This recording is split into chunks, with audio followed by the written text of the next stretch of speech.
Good evening. Welcome to the City of Sugar Land City Council meeting for Tuesday, December the 3rd. Before we get started, I've got a message for our protesters tonight. Here's the message. This council will never submit to petty demands and bullying that's been going on. Going forward, the rules have changed. We will not tolerate distractions or disruptions to our council meeting. There will be only one warning if speakers are off topic. Comments will be directly related to an agenda or an action item, period.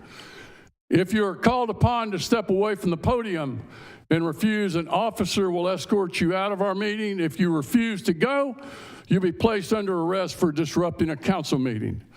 Chanting and or singing will not be tolerated.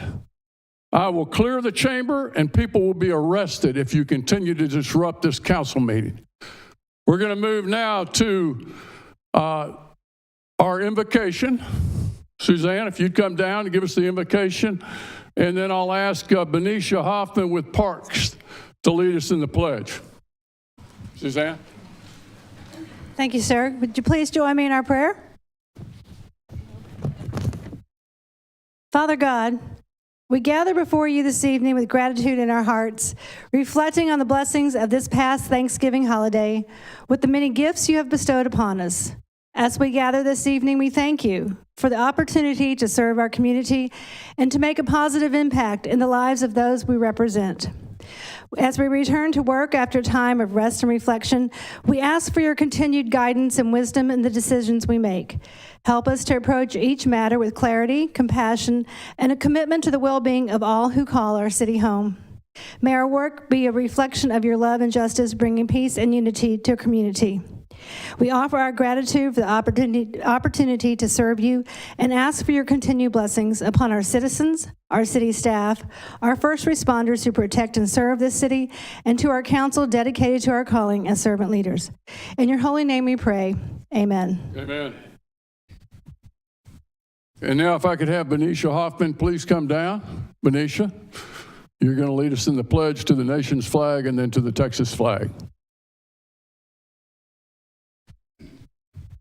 Pledge allegiance to the flag of the United States of America and to the republic for which it stands, one nation, under God, indivisible, with liberty and justice for all. To the Texas flag. Under the Texas flag, I pledge allegiance to thee, Texas, one state, under God, one and indivisible. Thank you. Can I just talk about Christmas tree lighting?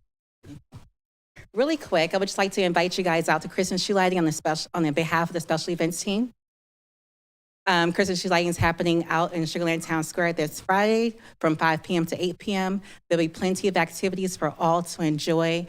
Snow slide, Santa himself will be there. We'll have sweet treats, drinks, and everything you can enjoy. So please come out, have a good time, say hi to me if you see me. See you guys all Friday at 5 p.m. Thank you. Thank you, Benicia.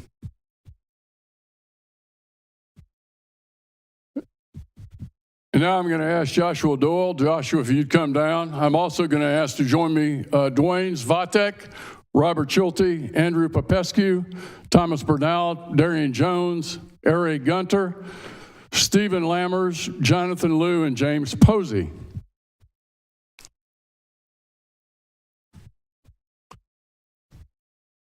Kind of spread out over here. Yep, there you go.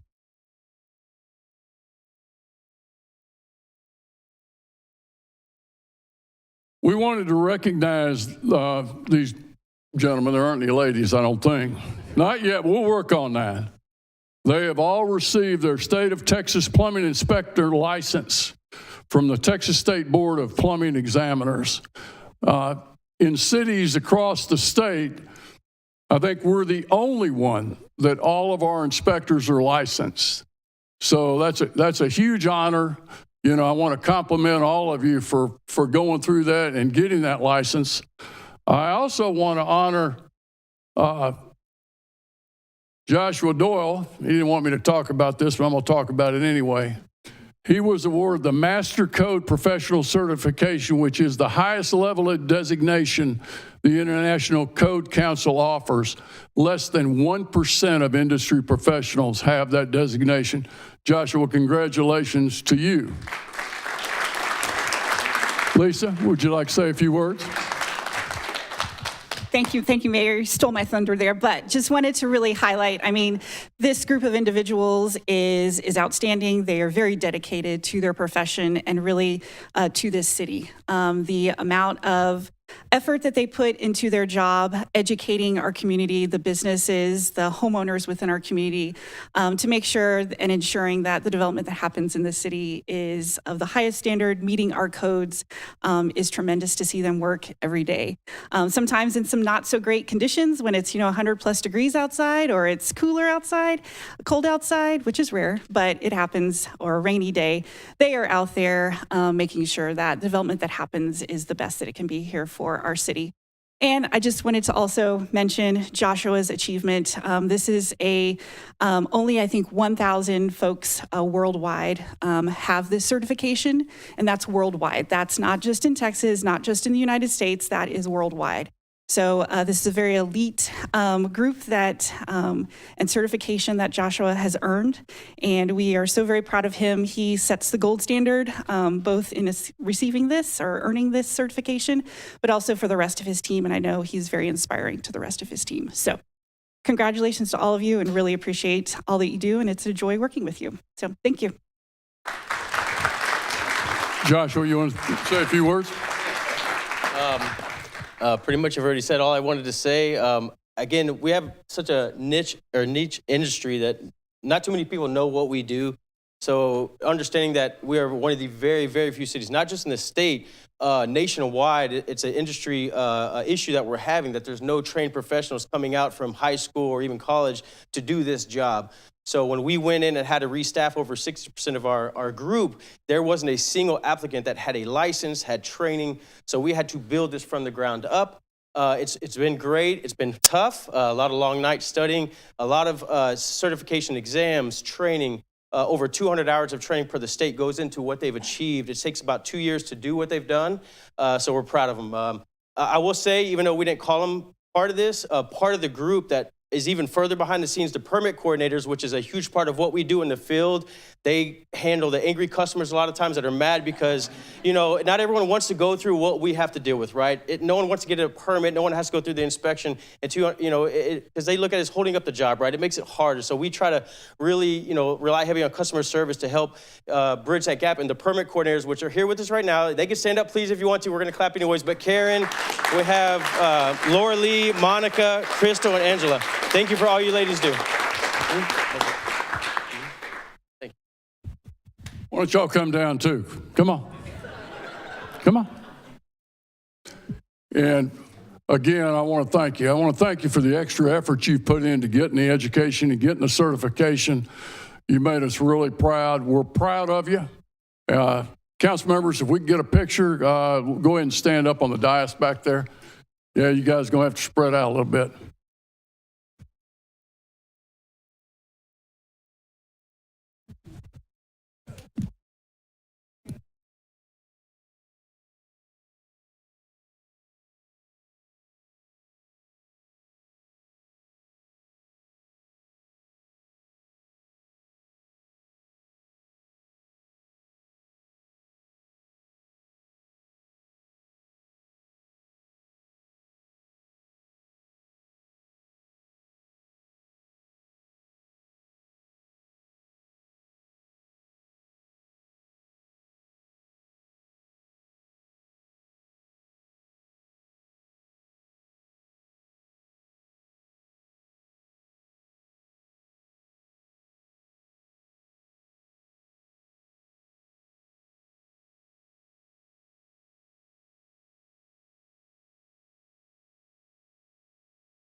Let me remind everybody what I'd said earlier.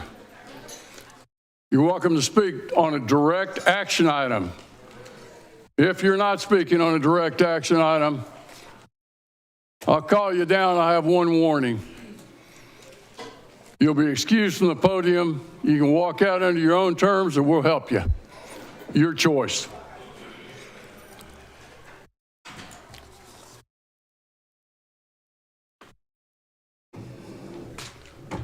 Our first guest tonight is Caleb Kirkpatrick. Caleb, come on up. Caleb, you got 3 minutes. I think you know the drill. Yes, sir. Good evening, Council. My name is Caleb Kirkpatrick, and I'll be speaking on Agenda Item 8A. Agenda Item 8A is consideration of an action on City of Sugar Land Resolution Number 2463, a resolution of the City Council of the City of Sugar Land, Texas, expressing intent to finance expenditures to be incurred.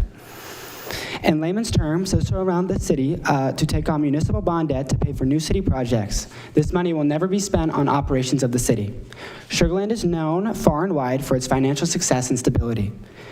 Sugar Land is also known to have an immense dedication to its citizens' wants and needs. By passing this resolution, you gain the funds you need to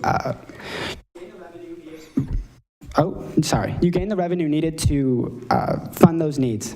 In my mind, this debt will not have a major impact on residents' taxes, as the debt is set to mature over a 20-year period with 50% paid off in the first 10 years, about $4.7 million per year. In the cover sheet linked to the agenda, it states that residents today are not responsible for paying off the full amount of the debt. To me, that just makes this decision, proving it to be a no-brainer, which will improve citizens' quality of life. The only thing that may give the City Council any pause is the fact that in today's high interest rate economy, it may be best to wait to incur this debt so the city can get the best deal. Despite this fact, I still find it important to pass this resolution. Some citizens may be worried about the timing of this whole project, and I think that the city may be taking on extra debt that they need at this moment. The good news is the IRS allows for reimbursement of expenditures up to 60 days before and 18 months after the resolution is passed. This will allow the city to wait for the perfect moment to take on the debt in relation to interest rates and the needs of the project. The city's Treasury Department has set it up so that the projects are funded by the departments that benefit from them. For example, this leads me to believe that an item such as SWAT command vehicles for a cost of around $1 million will be partially funded by the police department. This alleviates the worry that projects will take budget away from other departments. Some of the items I personally believe will be extremely beneficial for the citizens of Sugar Land are traffic sign rehabilitation for $800,000, sidewalk rehabilitation and replacement for $2.6 million, an animal shelter design for $1.8 million, and the renovation of the existing PD and court building, plus a new PD headquarters for $4.1 million. And there's still so much more that I did not have time to list. Council, I fully support this decision, and in my eyes, it makes perfect sense as another step to continue toward Sugar Land's goals as trailblazers. I yield the rest of my time. Thank you very much, Caleb. Our next guest is Amina Ashak.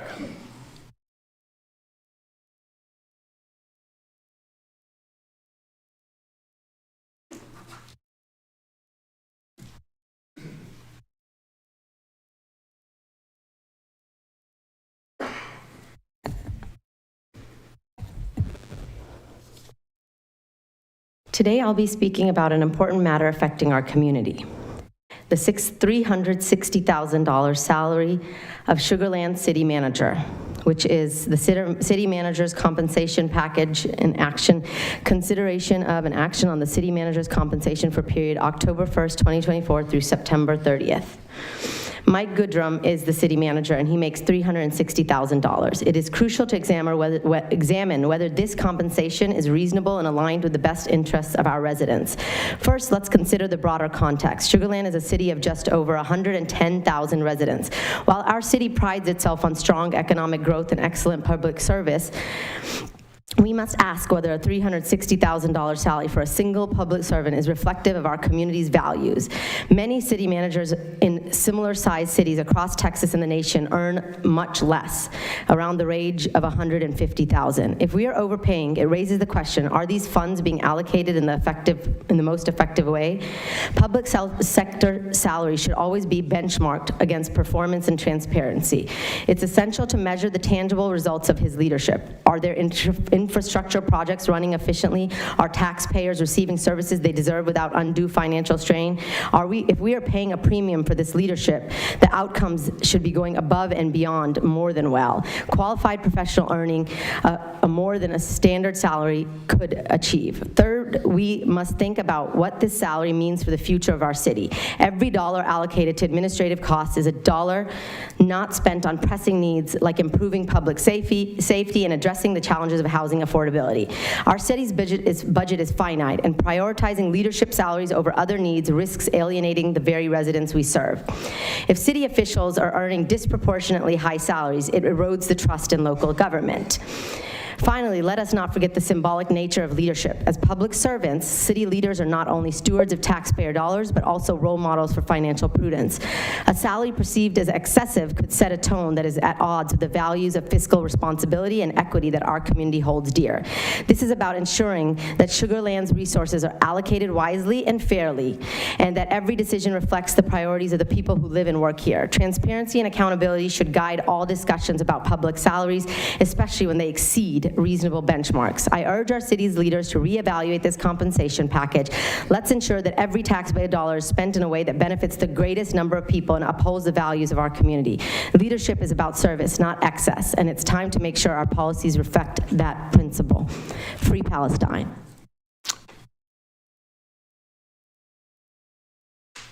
Let me be absolutely clear. The last comment's unacceptable. If you'll please escort her out. We're not going to tolerate this. I already said that. I've been perfectly clear. Hopefully we'll abide by it. If you can't, we'll cut it off. Our next guest is Michelle McKeska. I'd caution you to keep on the agenda item.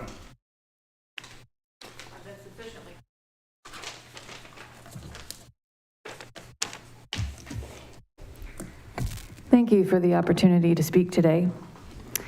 We're here to discuss an important matter, the salary of our city manager, Mike Goodrum, for fiscal year 2025. For his salary in 2024, it was a little over $360,000. First, let me acknowledge that managing a city like Sugar Land is no small task. It requires skill, dedication, and leadership. However, $360,000 is a significant sum. It's worth considering whether this expenditure aligns with the needs and priorities of our community. To put this figure in perspective, it represents a substantial portion of our resources that could be allocated towards community improvements, like repairing potholes, enhancing public amenities, and funding programs for our seniors and youth. These are initiatives that directly impact the quality of life for all residents. This is not a question of diminishing the value of Mr. Goodrum's contributions. It's a question of accountability and stewardship.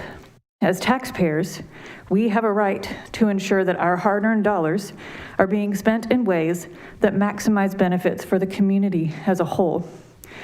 I propose and greatly ask this council to revisit the salary and explore potential adjustments. Any savings could be redirected to projects that visibly and tangibly enhance the lives of our residents. In conclusion, this discussion is not about criticizing an individual, but about advocating for a balanced approach to fiscal management. Councilwoman Lane, you recently posted on Facebook your disapproval of the adopted salary increases of elected Fort Bend County elected officials. I agree with you. I think making $200,000 or more is too much for a public official. And yet these officials are still making $160,000 less than our manager. My question is, will you apply the same fiscal responsibility to the city manager's salary? If not, then this is a glaring exception to your claim to financial responsibility, and I think that we as the citizens of Sugar Land deserve to know why. Is Mike Goodrum holding you hostage in the salary negotiation? Just blink twice if you need help, because that's the only way that I can think for this salary to be this high. 17 seconds. I guess not. Perhaps we should change Mike Goodrum's name to Daddy Warbucks. Or maybe that is only something your 20-year-old girlfriend can call you.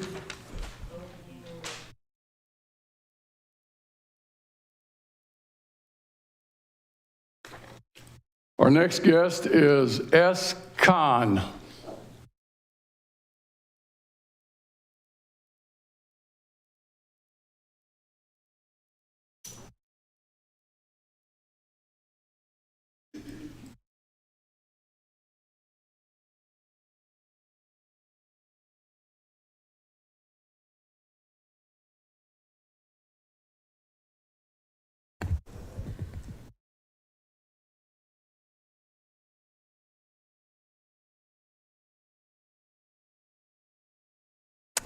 Thank you, City Council, for giving me the floor today. Let's take a moment to break down the $360,000. Honestly, I have a hard time even saying this number when I look at it. Salary of our city manager. So per month, that's about $30,000. Per week, that's $6,923. And honestly, that's more than some Sugar Land residents make in a month. That is $990 a day. So every sunrise means nearly $1,000 for Mike Redrum. Per hour, that's $123. And every minute, that's $2.05. So in the time it takes to microwave heat a Hot Pocket, he's already earned one. Okay, I tried. I'm here because someone needs to say what many of us were thinking. This city council's decision last year to approve that salary was out of touch, irresponsible, and frankly insulting to the people of Sugar Land.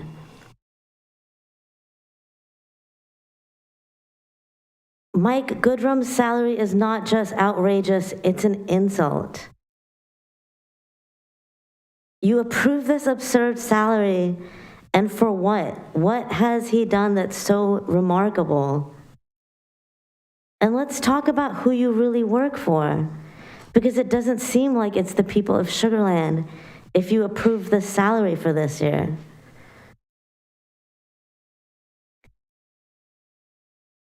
You seem more concerned with keeping your friends in power than actually addressing the needs of our diverse community.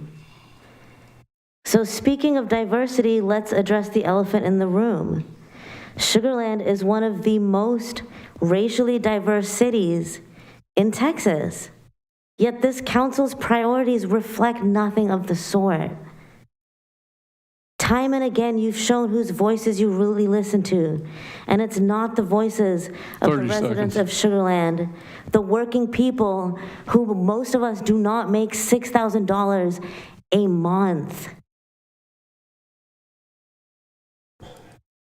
So if you approve this salary again for Mike Goodrum again this year, it's just another example of how disconnected this city council really is.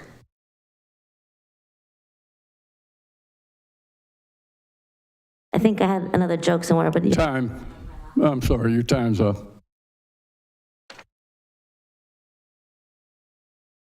Is there anyone else that would like to address the council? We're going to go to item number 3, annual ethics training.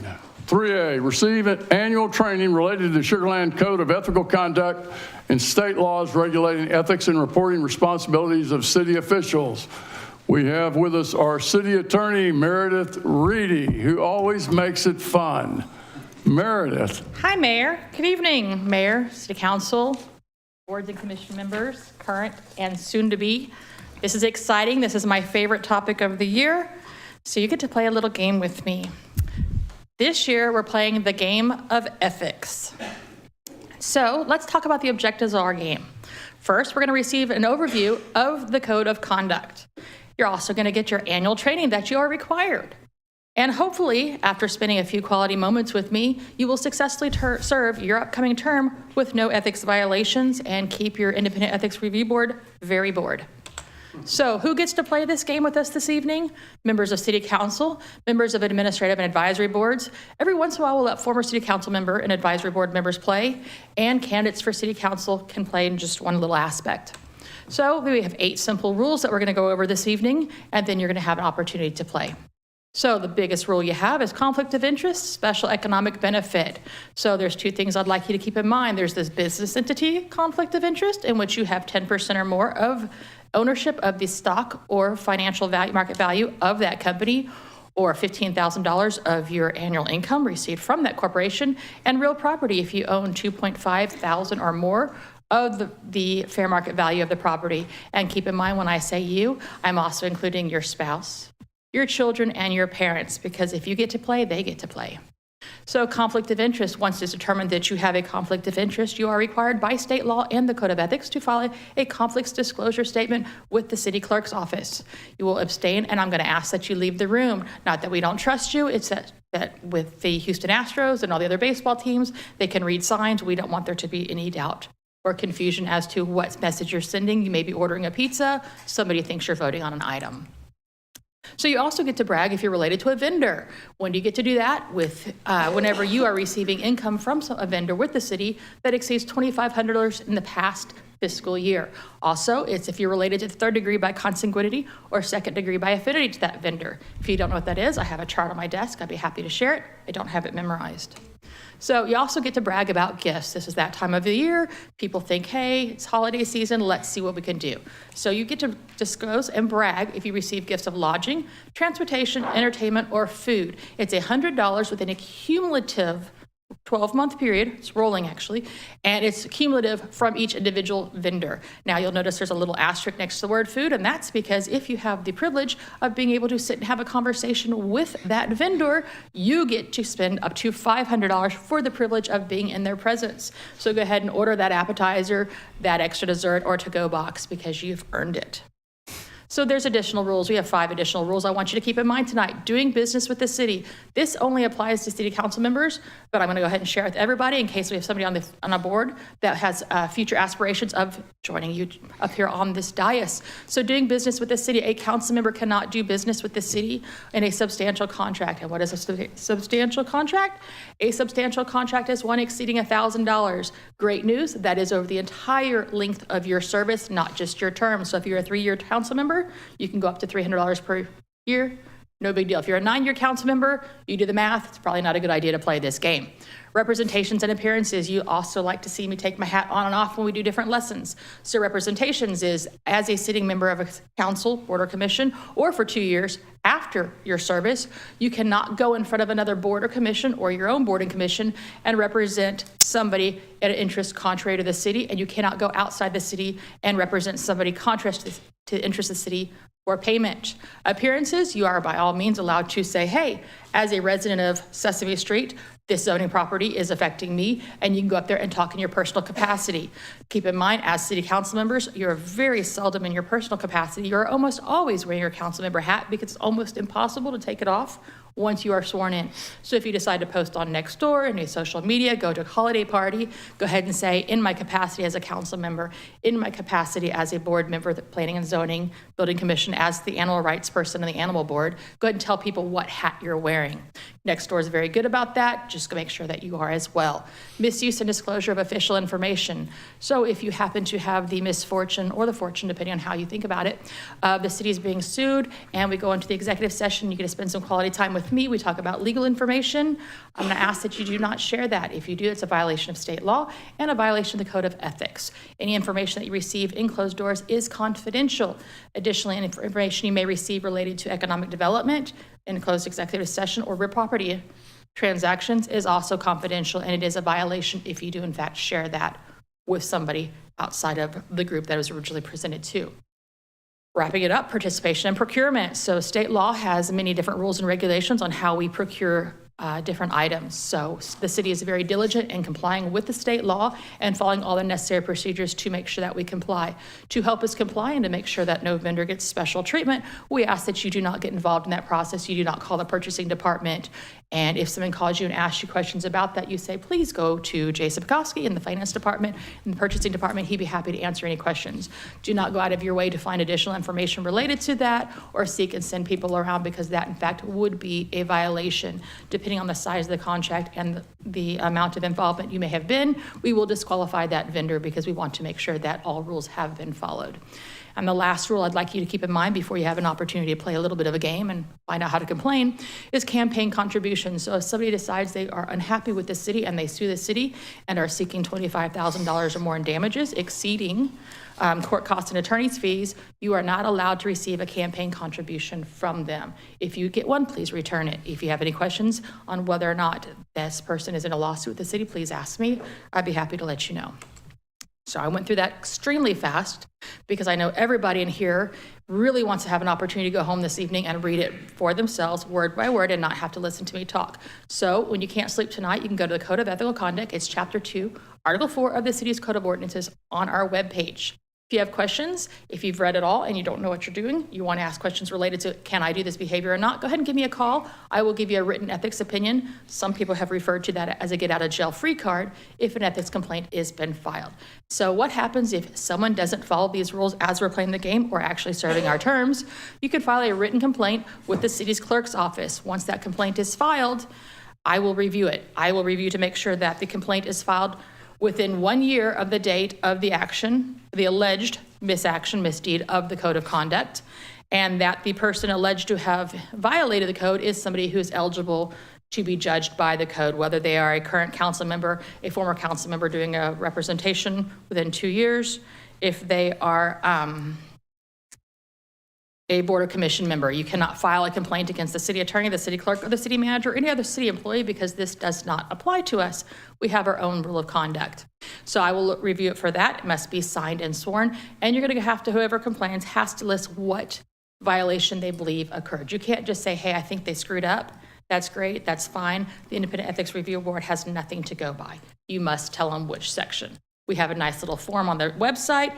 Click down box, and it'll even give you the ones to choose from so that you have like a little menu if you decide you want to do this. So if I go through it and I decide all those boxes have been checked, it then gets sent to the Independent Ethics Review Board for the review of the complaint.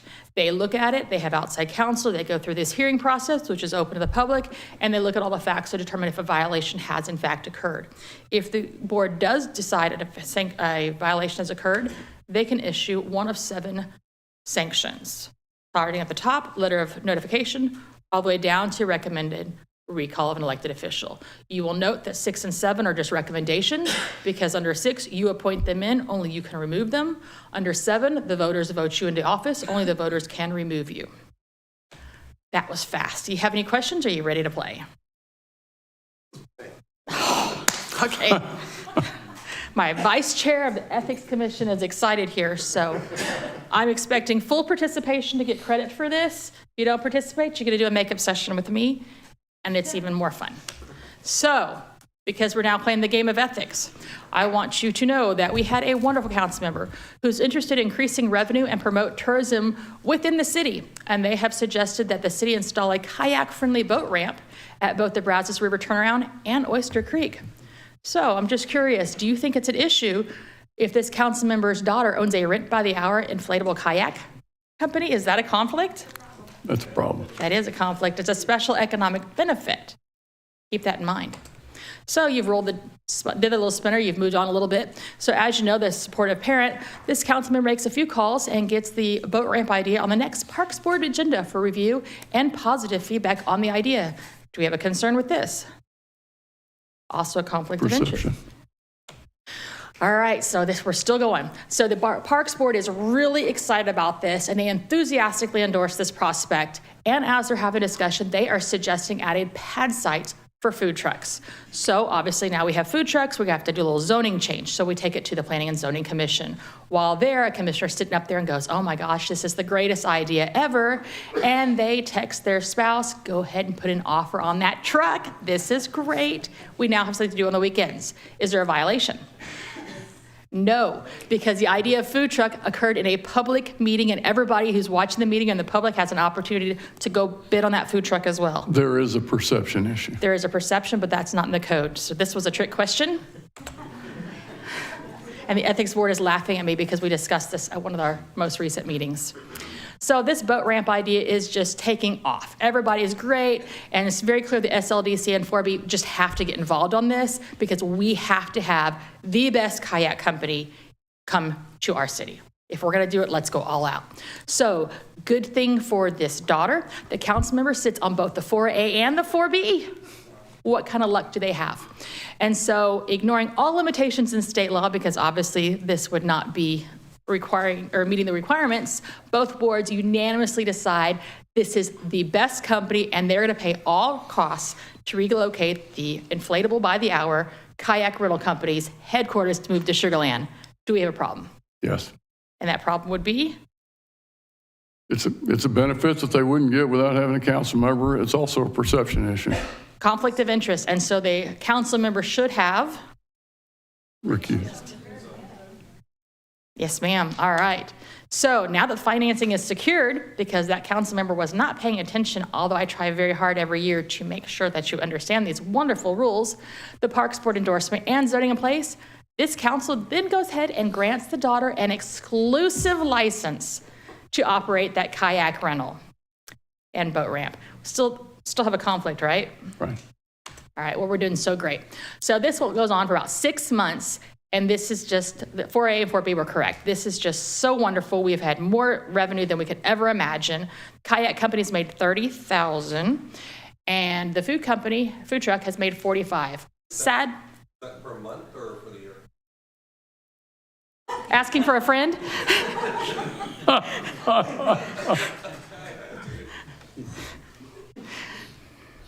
Okay, so asking for a friend, I'll talk to your friend afterwards.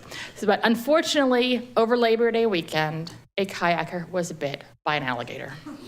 And as you can imagine, the injured kayaker decides they're gonna sue the city. They also sued the kayak company, but they only made $30,000. You're not gonna cover this person's deductible. They're going after the city because we obviously have all the money, right?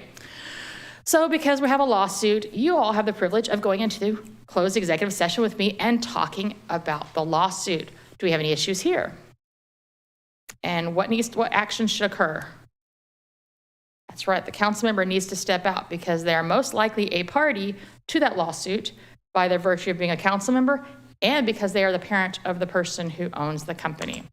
So because y'all are great people, you recognize this alligator did take a chunk out of this kayaker, you go ahead and settle the lawsuit and you revoke the exclusive license because you said the liability is too high for us and anybody who wants to can just go plop their boat in and have a great time. Open to anybody. Whoever you rent the boat from, it's on you. Now that you've done that, we have an unhappy citizen. This local resident and business owner is mad because he wanted the opportunity to have exclusive rights there, and he wanted to get an incentive payment to operate his small business from these corporations. So now we've gone through all that. You are at the day of reckoning. You have made it all the way around the board, and this unhappy citizen has filed a complaint with the Ethics Commission. So, what violation do you think the Ethics Commission will sustain? Conflict of interest. That's right. I told you 3 times, 3 different slides. So yes, this is definitely a conflict of interest. And I would guess if any of my ethics board members wanted to shout out what they think the punishment would be. Vice Chair, what do you think the board would vote? We would definitely sanction, write a letter, we ask for it. Sounds like they're going to take it very serious. And it will not be a good day for that council member. So congratulations, you are free from ethics training for a whole another year, but I am very happy to provide you any additional training should you desire. Meredith, you bring up an interesting point, and that is if a council member has a question or anybody on a board or commission, pick up the phone and call you. Yes, that's a very good point. If you do pick up the phone and call me, you get something called a get out of jail free card. So if you give me all the accurate facts, and I will provide you a written opinion that says the facts as presented to me are this, and my belief is that the this is a violation or this is not a violation. And if a complaint is filed, you can take that magic email, and I will also send a copy to the ethics board. So if a complaint is filed, you're not in trouble, I am, because I gave you bad advice. I have a feeling you're not going to be in trouble. I do my very best. Item number 4, oath of office. I'm going to come down off the dais, and I'm going to ask all the board and commission members, that being the Animal Advisory Board, Building Standards Commission, Independent Ethics Review Board, Parks Advisory Board, Planning and Zoning Commission, Sugar Land 4B, and Zoning Board of Adjustment, if you guys could all come down front, and I'll administer the oath of office.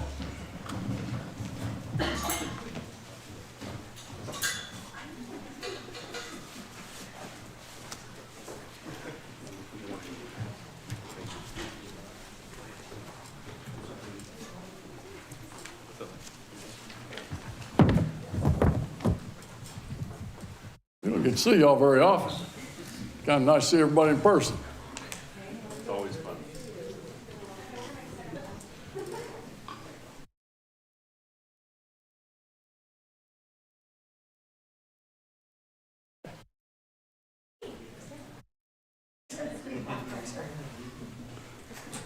First of all, before I administer the oath of office, I want to thank you for volunteering to serve our community. I think you've probably heard me say this. This is what makes our community different from every other, is that we have qualified, interested people, people that have ethics and integrity, and they want to serve our city. And we don't pay you. So it's your time, and we certainly value that time. If you'll now repeat after me, and when I say I, it'll be your name and the position. I do solemnly swear that I will faithfully execute the duties of the office of your position of the City of Sugar Land, County of Fort Bend, State of Texas, and will to the best of my ability preserve, protect, and defend the Constitution and the laws of the United States and of this state, and the Charter and ordinances of the city. And I furthermore solemnly swear that I have not directly or indirectly paid, offered, or promised to pay, contributed, or promised to contribute any money or valuable thing, or promised any public office or employment as a reward to secure my appointment or the confirmation thereof, so help me God. Congratulations. And now if I could get everybody kind of stretched together, we'll get a picture. Council members, I think it's just easier just to stand. Don't be shy. We probably ought to have two lines. Ladies, if y'all move up front, here, come up this way. Come up this way a little bit, ladies. There we go.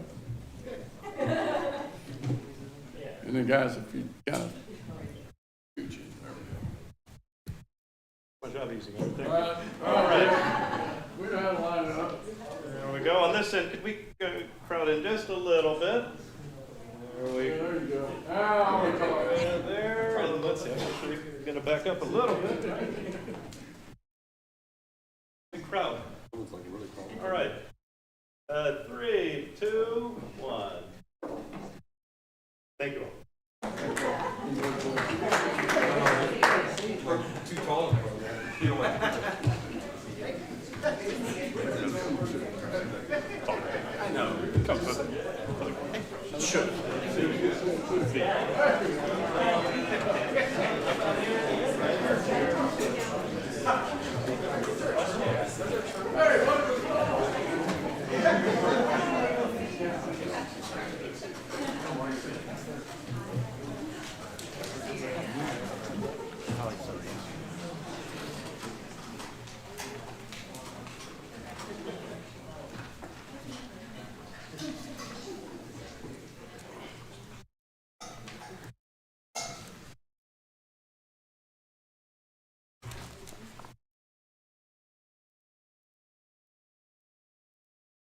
There we go.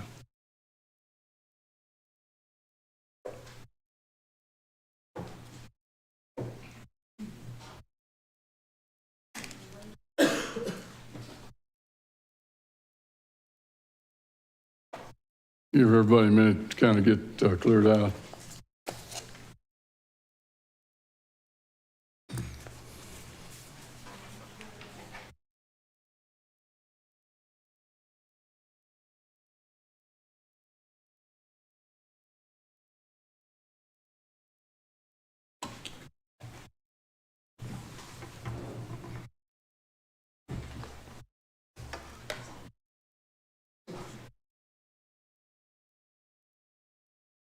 Let's move on now to item number 5, consent agenda. All the items on the consent agenda will be taken as one motion unless the council member wants to pull that item. Do I have a motion? Got a motion by Watley. Do I have a second? Second. Got a second by Ferguson. If you vote at this time, please.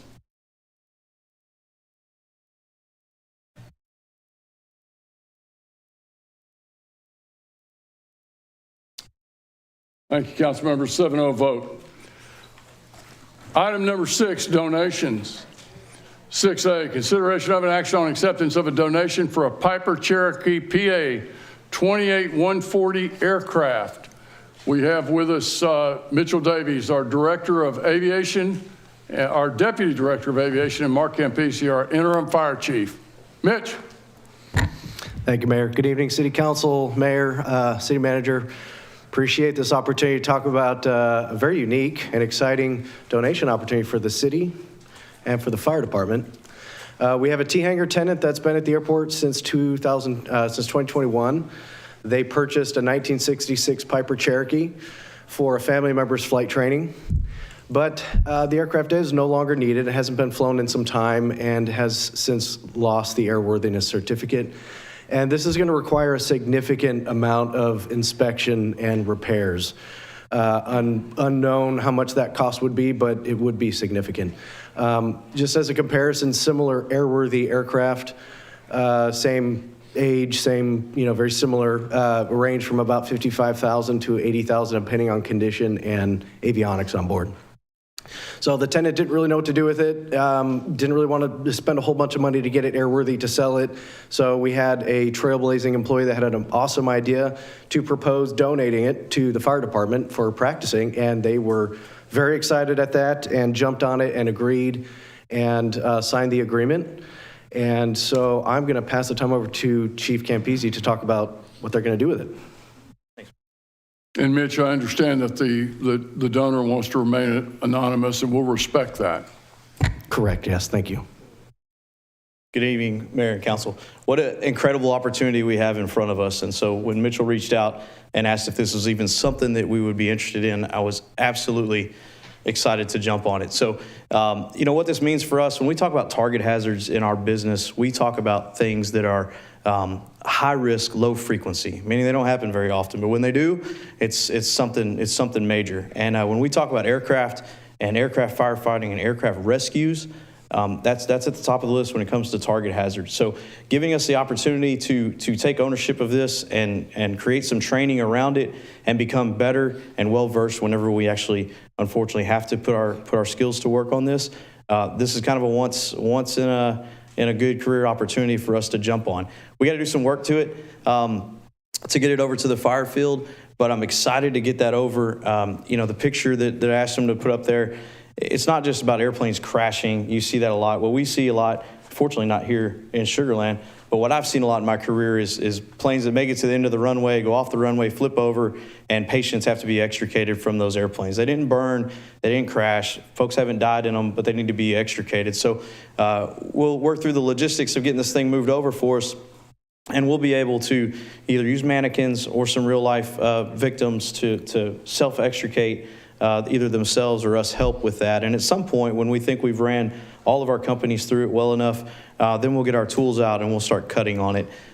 We cut on cars all the time. I can get junk cars all the time. I cannot get airplanes. And so this is a great opportunity, and I appreciate the consideration to accept this donation. God, that's an awful good-looking aircraft to be cutting on it. Jeez. Mitch, I thought you might want to fly that thing. Oh, goodness. I like being on the ground with unless up in the air with an airworthy aircraft. I understand. So just a couple logistics. All FAA forms have been filed for decommissioning the aircraft. There's a few procedures that we'll follow. The airport will contract with a local aircraft mechanic shop to pull the fuel out, the oil, make it safe to work on. That'll be less than $1,000, and the fire department will relocate it and may have to require removing the wings. So with that, requesting approval to accept the donation of this Piper Cherokee aircraft, November 918 Hotel Papa, which is a PA 28140 aircraft to the City of Sugar Land Fire Department. And with that, any questions? Thank you, Mitch. Chief? You got it. We're going to go right to it. No questions on that. So we've got Jacobson and we've got McCutcheon. Any questions? Vote at this time, please.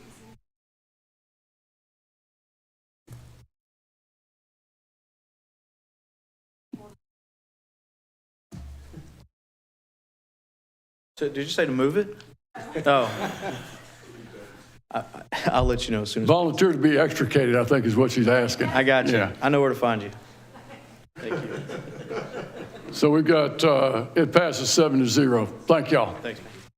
Thank you. Thank you. And again, thank you to the donor. That's an incredible gift. Item number 7, contracts and agreements.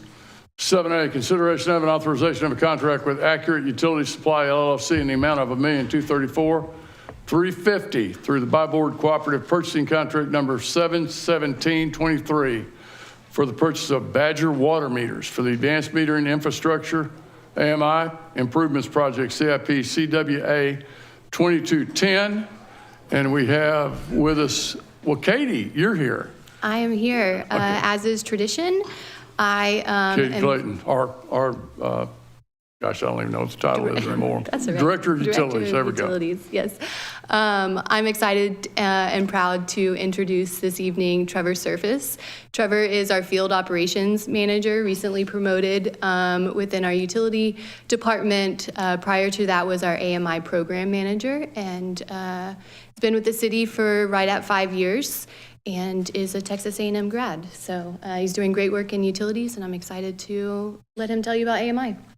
An A&M grad being introduced by a UT grad. Now, isn't that interesting?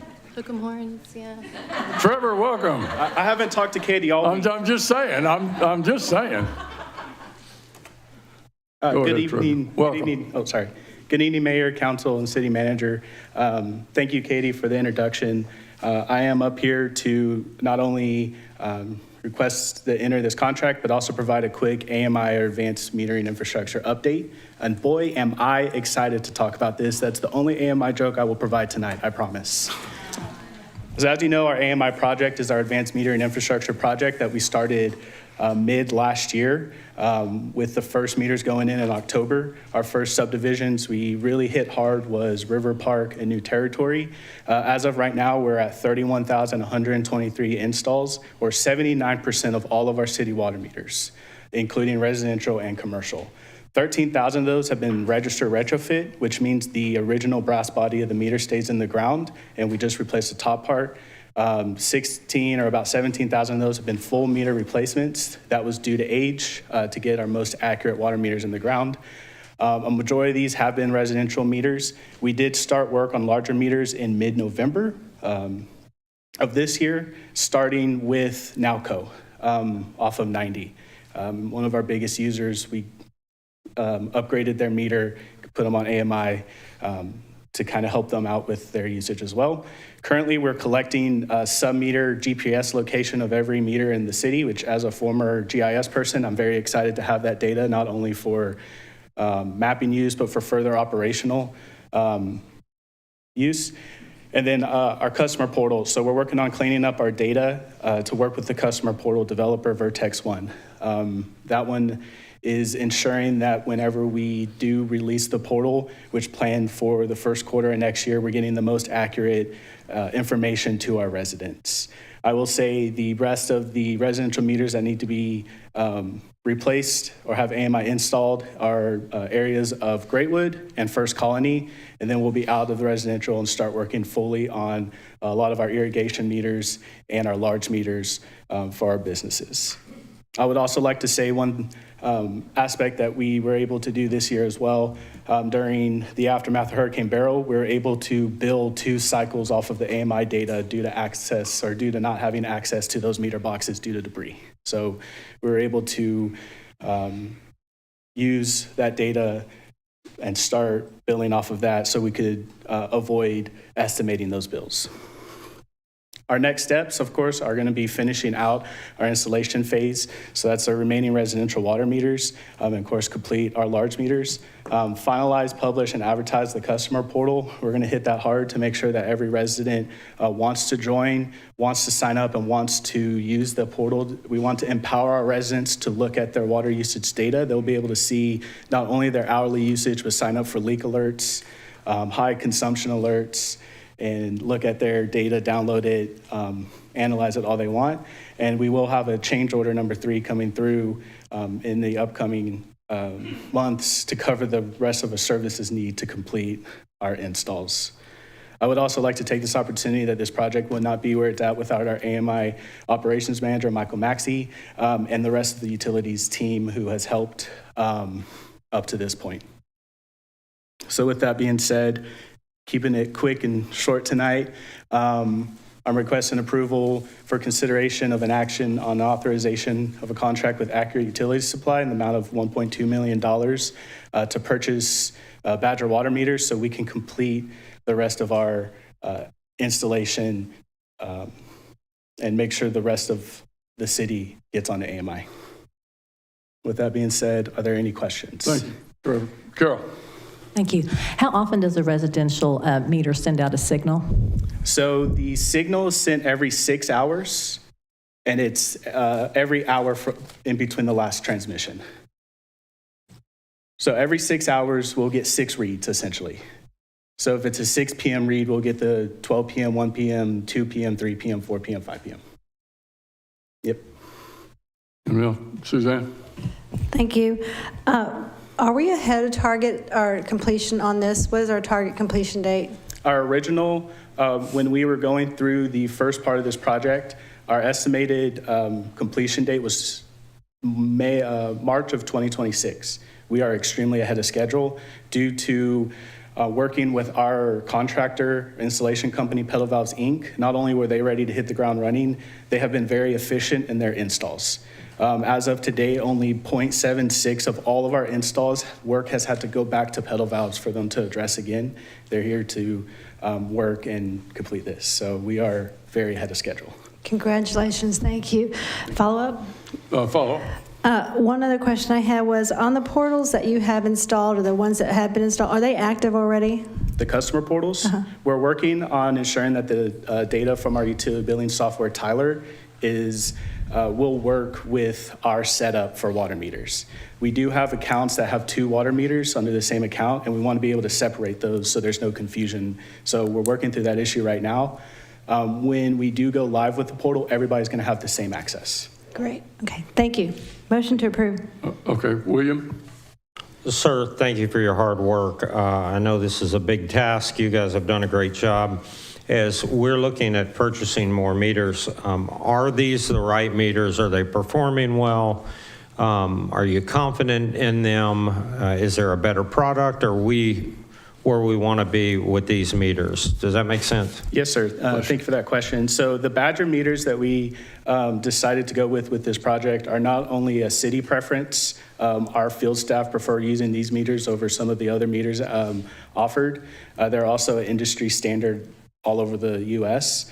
Every meter that we get is tested and verified within 99.5 to 100.5 accuracy, which is AWWA standards, to ensure, so we're getting the highest accurate meters. If we do see any issue with a meter, we will pull it, get it tested, and send it back to the manufacturer.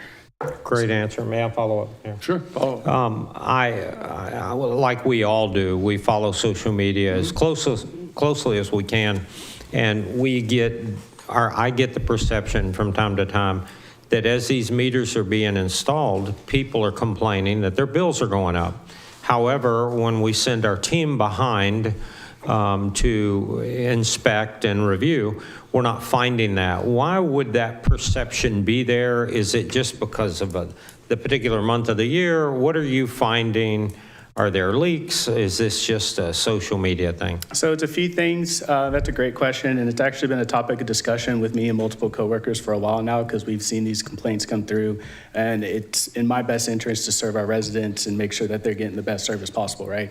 One of the biggest things we're seeing is that we had a very rainy summer, or kind of spring, summer time frame up into July, and then we got no rain for 4 or 5 months. When we get no rain, everybody's starting to irrigate. Unfortunately, irrigation is pushing about 600 gallons of water through the meter every hour. A lot of people don't realize that irrigation is 600 gallons an hour or so. We're also seeing that because we're putting so much emphasis on this project, we're advertising it with pre-installation and post-installation door tags. People are taking notice to their bill right after it and saying, oh, it may be off. We are checking, whenever we get those complaints, we will check the meter and we'll have Treasury staff check their past 2 years worth of billing to see if it's in line with, let's say, October of last year. Well, again, just to finish with a compliment, considering 79% complete, whatever the number was, wow, that you guys have not had more. If I had done the install, it would be like 50% problem. You guys have done a great job. Our city has followed up really well with the complaints that I have presented, and keep up the great work. Thank you. I've got a motion. Do I have a second? Got a second by McCutcheon. Any other questions? Vote at this time, please.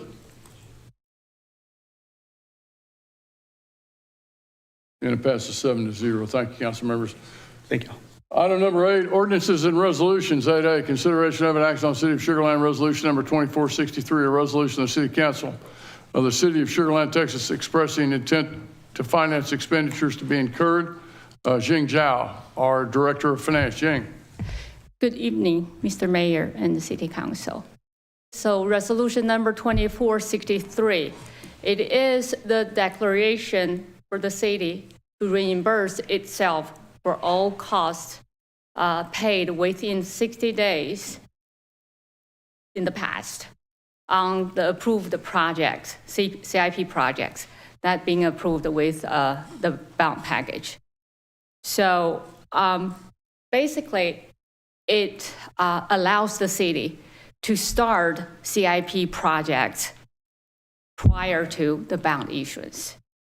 So in order to allocate future bond proceeds to expenditures prior to the bond sale, the issuer, which is the city, must take official action to express the intent that we want to do this. So the qualified expenditures, including the expenditures that are paid 60 days prior to the approval of this resolution. And the reimbursements can be also made. I'm sorry, I keep doing this. Every time when I start talking, I forget moving my finger.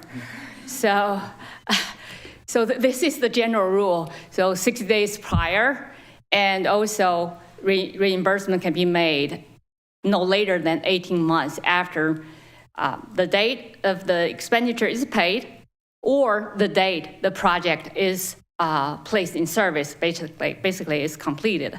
So whichever is later. But in no case should be more than 3 years after the expenditure is paid. So this is the general rule. So since we talked about, right, the reimbursable expenditures must be on the approved CIP projects. So for FY25, within the city's approximately $160 million capital budget, there are 18 projects are planned to be funded by GO bond. The total is about $27.5 million. And 16 CIP projects were planned to use utility revenue fund. The total is about $67.7 million.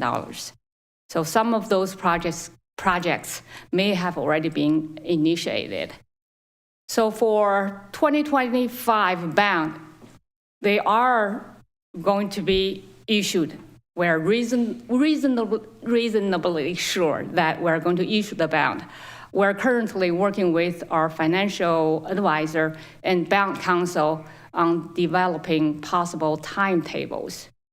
So while we're working on that, to avoid project delay, this resolution will give the city the authorization to start working on the project without waiting on the bond issuance process to be completed.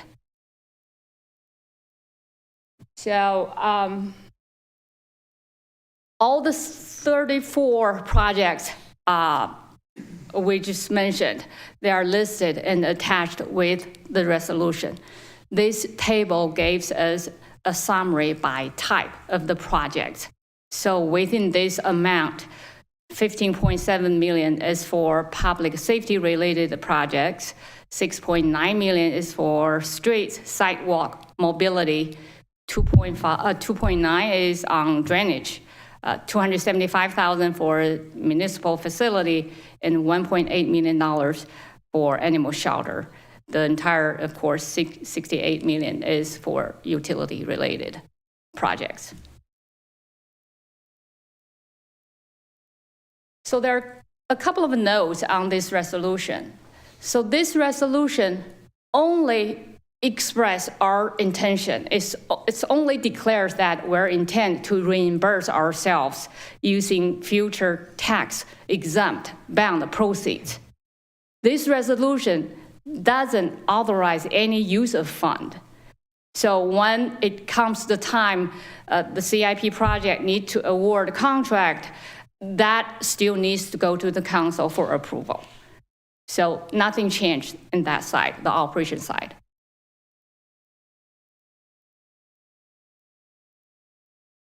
So recommendation, staff recommends approval of Resolution 2463, that's stating the city's intent to reimburse expenditures from future tax exempt bond proceeds with an amount not to exceed $95.2 million. So that concludes the presentation. Any questions? And so, Jing, we're still required to bid projects like we always are. We're still required to take the low bid. Correct. Once staff has verified that in fact the low bidder's been verified and they've been fully vetted, then they come back to council for action. That is correct. Right. This resolution does not change any procedure or a process on any operation relates to the CIP projects, contract awarding, or bond sale. There's no change. Motion approved. Question, Carol? Out of the $6.85 million for streets, sidewalk, and mobility, what portion of that is being allocated to sidewalk repair? I need to calculate that. I can get you that number. So. Okay, thank you. Second. Suzanne, anybody else have a question? You vote at this time, please.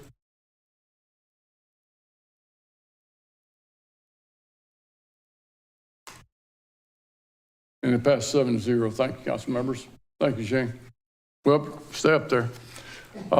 8B, consideration of an action on City of Sugar Land Resolution number 2465, a resolution of the City Council of the City of Sugar Land, Texas, casting a total of 130 votes out of 5,000 total votes in the election of 5 directors to serve on the board of directors of the Fort Bend Central Appraisal District for the 2025-2027 term. Jane.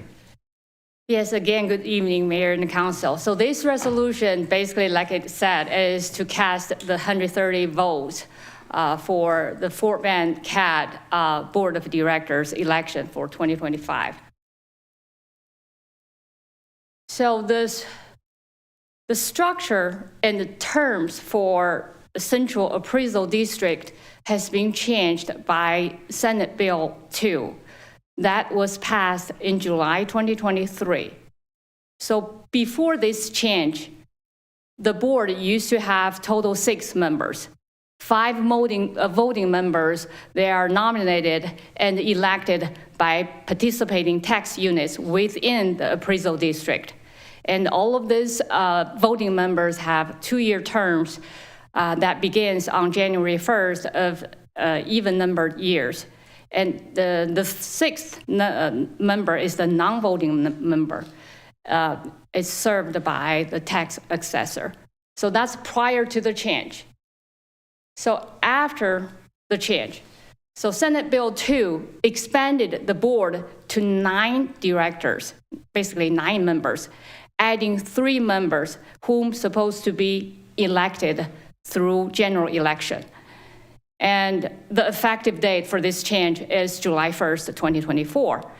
For these 3 elected members, they all have 4 years, it's staggered 4-year terms, beginning January 1st of every other odd-numbered years. So, and also the 5 appointed members are the same. So the 5 appointed members are nominated and elected by taxing units within the district. And those members all serve staggered 4-year terms beginning January 1st of every other even-numbered years. And the 9th number is non-voting member served by the tax assessor. There's no change on that. So yeah, you may be wondering why we're doing this election. So we did it last year, now we're doing that this year again. So this table shows that to transition from 2 years term to staggered 4 years term, the participating tax unit needs to do the election every year from 2023 to 2025. The transition will be completed after 2027 election. After that election, all these 5 members will have 4-year terms. So the highlighted 2 rows, that are the election we're doing right now for FY25, starting FY25. So 5 members, there are 2 members will be serving a 1-year term, and 3 members will be serving 3-year terms. So just to provide a full picture, this is the table that's showing how that works for implementing the 3 newly added elected members, starting from the middle of the year, and how does that transition to full 4-year term for all 3 members. So as the table shows, they do the staggered. So after 2028, all 3 members will have a 4-year term, is staggered.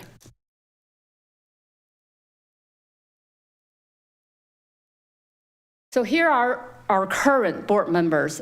The 5 names in the top box, they are the appointed members. Those are the members that being elected by participating tax units last year. And the bottom box has the 3 elected members. So back in October this year, we nominated 2 candidates, Mr. Jim Key and Mr. Michael Rosell, to serve this term. So in November, we received the ballot from the chief appraiser with 5 candidates listed on this slide for the 5 appointed positions. So Mr. Jim Key and Mr. Michael Rosell have been nominated by City of Sugar Land.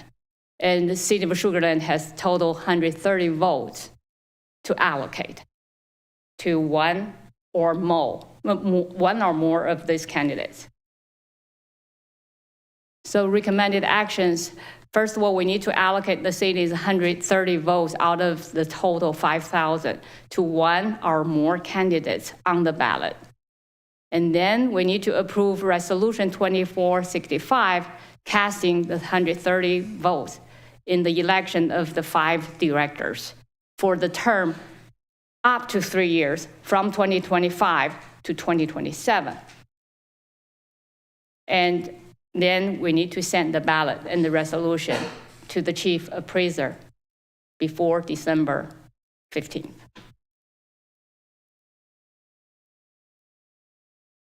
So Jane, go back 1 slide, please. So the 130 votes, we got two people that we've nominated, Yes. Roselle and Keish. Yes. So, you know, I'd suggest we divide the 130, 65 apiece for each one. That makes the math easy, right? Yes, I think that's what we did in the past. Everybody okay with that? All right, and then 2465, that's the 130 votes. Let me finish, and then I'll give you a chance to ask. Casting 130 votes for the election of 5 directors. Now, who are those 5 directors? That's the 5 that we've already allocated before? No, you mean these 5? Okay, so we approve the resolution, we allocate the votes 65, and we're okay. Right, correct. Okay. Because our 130 only accounts for 2.6% of the total vote. So there are other entities, they will vote for their nominated candidates, I believe. Suzanne, you got a question? Yes, I know we voted for Jim Keish and Michael Roselle. Are we looking at David James as a citizen of Sugar Land, or are we just going with the 2 we have? He lives in Riverstone, he's not in the city limits. Okay. I just want to make sure we cover our citizens for Sugar Land. I want to make sure. But David James lives in Sugar Land. I'm sure he does, because he lives over off of First Colony. Yes, Grell's husband. He's one of my constituents. Right, it's Jim. Yeah. Is he up for election though? I'm sorry? He's a candidate. Yeah. He also serves on one of our boards and commissions. So we didn't nominate David James? No, we didn't. We only nominated 2 at the time.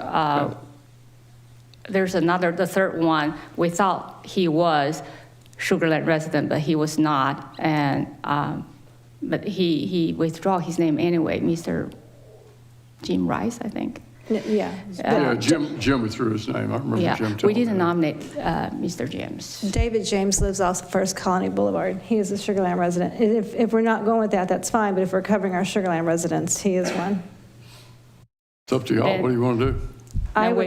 We could split 33% and 33%. Is that what you want to do? I would recommend we do. I'm content with the 65, but I'll go with the majority.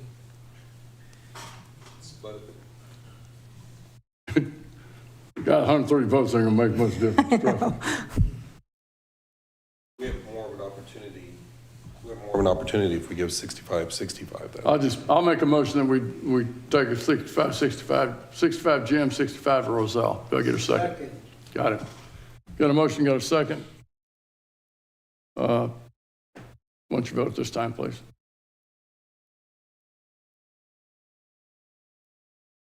All right, it's 7-0. There you go, Shane. Thank you. Thank you, council members. Number 9, workshop. 9A, review of and discussion on proposed city council policy number 5000-25 for the creation of public improvement districts. God, this should be fun. Kareem Heshmat, senior planner, and Andrea Barnes, P3 Works LLC. Kareem, you going to lead us off? And Andrea is virtual. Yeah. There we go.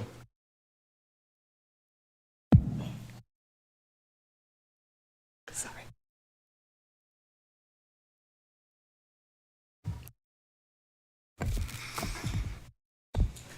Good evening, City Council. My name is Kareem Heshmat. I'm a planner in the Department of Redevelopment. I'm joined virtually by my co-presenter, Andrea Barnes from P3 Works. Andrea, can you tune in? Yes. Thank you, Kareem. All right. The topic for our workshop is public improvement districts. Public improvement districts are a type of special infrastructure financing tool available to municipalities and counties through Chapter 372 of the Texas Local Government Code. You may know about these districts because we have 2 of them in the city.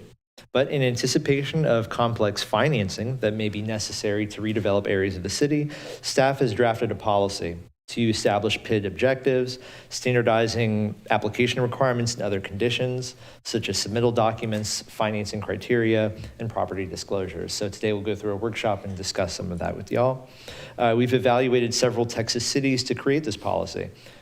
This was also supported by P3 Works and Hilltop Securities. Thank you to our external partners. Any questions you have for us that we can't answer, we will refer to them. Our workshop will consist of the following: a PID 101 by Andrea Barnes of P3 Works. We'll recap the 2 existing PIDs in the city. We'll talk about why we're choosing public improvement districts and retooling them through this policy, benefits compared to MUDs. We'll go through 4 topics for feedback from y'all, questions, and then close out with next steps. Andrea, let me know when you need me to advance slides. Passing over to you. Thank you, Kareem, and thank you, Mayor and Council, for allowing P3 the opportunity to provide you with the introduction to public improvement districts tonight. So we'll start out by talking about what authority is granted to the city to allow the city to create public improvement districts. And that would be Chapter 372 of the Texas Local Government Code, which is also known as the PID Act. And how does a PID work? PIDs are formed over a defined area and can be created within the city's city limits or the city's ETJ. And a PID requires the consent of the majority of the property owners at the time of creation. And PIDs are used to finance infrastructure that will benefit the property owners living within the district through an assessment.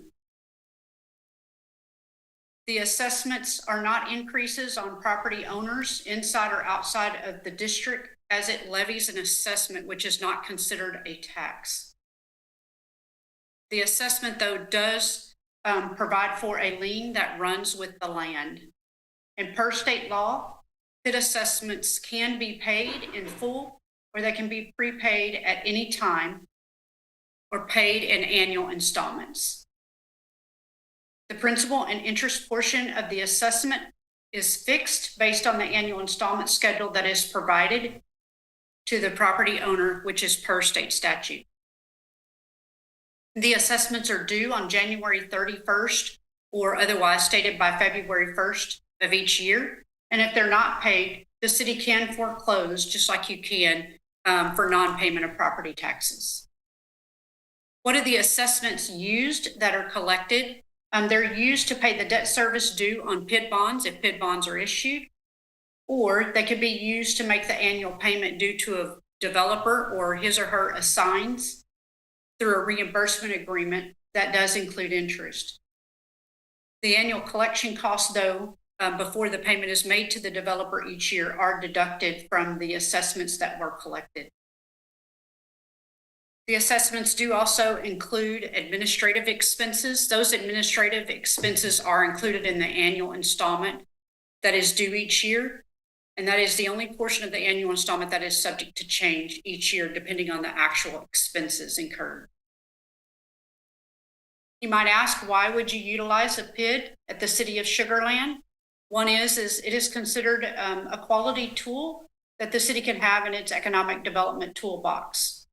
It is also used to achieve the city's development goals and provide for accelerated construction of any needed public infrastructure, such as your water, sewer, parks, that are also commonly described in many of your plans within the city, such as your comprehensive plan, your parks master plan, a master thoroughfare plan, all the various plans that you have. Another reason could be that city has felt the limitations that have been imposed by the legislature in recent sessions. Those standards have prevented cities from requiring developers provide quality development beyond the city subdivision regulations.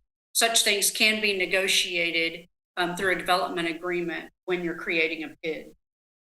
The city can also require a developer to make a cash contribution to fund those city projects that I mentioned earlier.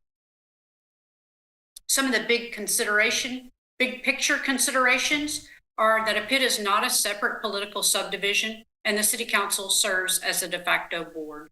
As I stated earlier, it allows cities to extend the public infrastructure without having to create a burden to its existing ratepayers or taxpayers.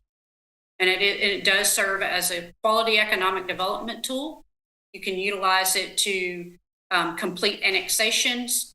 You can also request developers to do oversizing of public improvements. And as I previously stated, enhanced or greater design standards can be imposed. It does grow the city's tax base without obligating city revenues that are often done through a TERS or a 380 agreement. And PIDs can also be used, as I stated before, to forward the city's comprehensive plan and other plans of the city. Who is commonly part of the city team? That would be, as Corrine mentioned earlier, your financial advisor, the city's bond counsel, your city attorney who presented earlier tonight, a PID administrator, dissemination agent, the underwriter, and a trustee. So the last three are commonly only utilized when you issue PID bonds or do bonded PID. The financial implications for the city is that the debt that is potentially issued is considered non-recourse to the city, which means that the PID bonds or the reimbursement obligation are backed only by the assessments that are levied by the PID. Bondholders can never require the city to pay from any other revenue source of the city, only from the PID assessments that are levied on the property within the PID. And it doesn't reduce the city's bonding capacity at all. It retains all of its property and sales tax revenue generated by properties in the PID, like the TERS, it shares in those revenues, or a 380 agreement. It can and does sometimes impact your bank qualified limit, though, of 10 million per calendar year. But we do have a mechanism available to us that can be included in the development agreement to compensate the city if such a situation arises.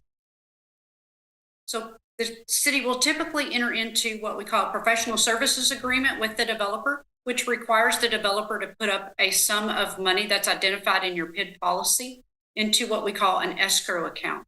And that escrow account is used to cover the expenses of the city consultants that are utilized to create and administer the PID. After a levy has been completed, the PID administration is commonly paid for either by the PID assessments that are included in the annual installment, either through the trustee if it's a bonded PID, or if it's a cash PID, it's paid directly by the city. But it comes out of those PID assessments, never comes from any funds of the city. The types of PIDs that are most common are what we call cash PIDs, or they're also known as pay-as-you-go PIDs, or just pay-go PIDs, that they're all the same. And those allow for future long-term reimbursements through a reimbursement agreement with the developer. And the interest rate is set in accordance with the PID Act. On the reimbursement bonds, those allow for reimbursement after the infrastructure has been installed by the developer. It is based on an appraisal that is done to establish the market value for the finished lots within the development.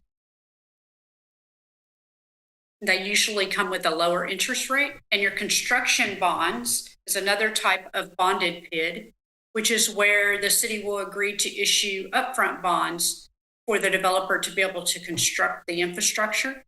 In that situation, the land is typically all owned by one party, which is the developer. We also utilize an appraisal by an independent appraiser to establish the market value, and it does come with higher perceived risk and higher interest rates.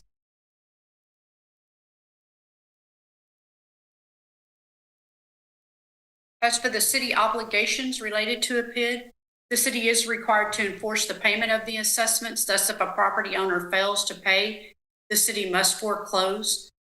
The bond indenture contains several reserve funds that provide cover of the debt service payment that is required should someone default and not make their assessment payment, so you don't jump immediately to foreclosures, same as with your property taxes. The city does hire a PID administrator that is paid from the assessment, as I mentioned previously, which is billed and collected each year. And as the administrator, The city oversees the following functions, but the administrator will provide you with a review of draw requests that are submitted by the developer, which is commonly stated as a certification of cost. So the developer will submit the cost to your PID administrator. The PID administrator will verify those costs and complete cross-checks with the city to ensure that the infrastructure that was required to be installed was installed and has been inspected, and that all bills owed to the city by the developer have been paid before any reimbursement is made.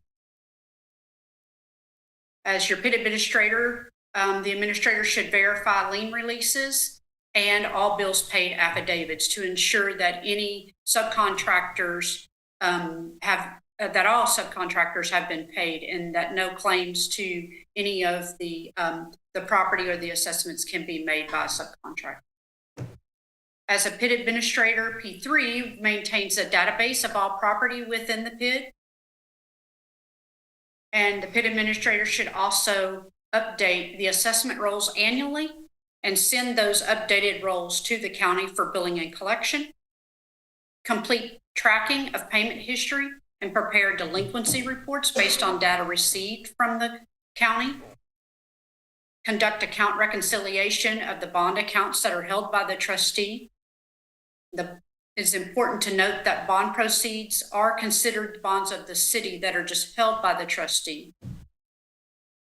The administrator will also file annual continuing disclosure reports that are required to be completed by the city and the developer, and enforce collection of assessments, prepare the annual service and assessment plan update.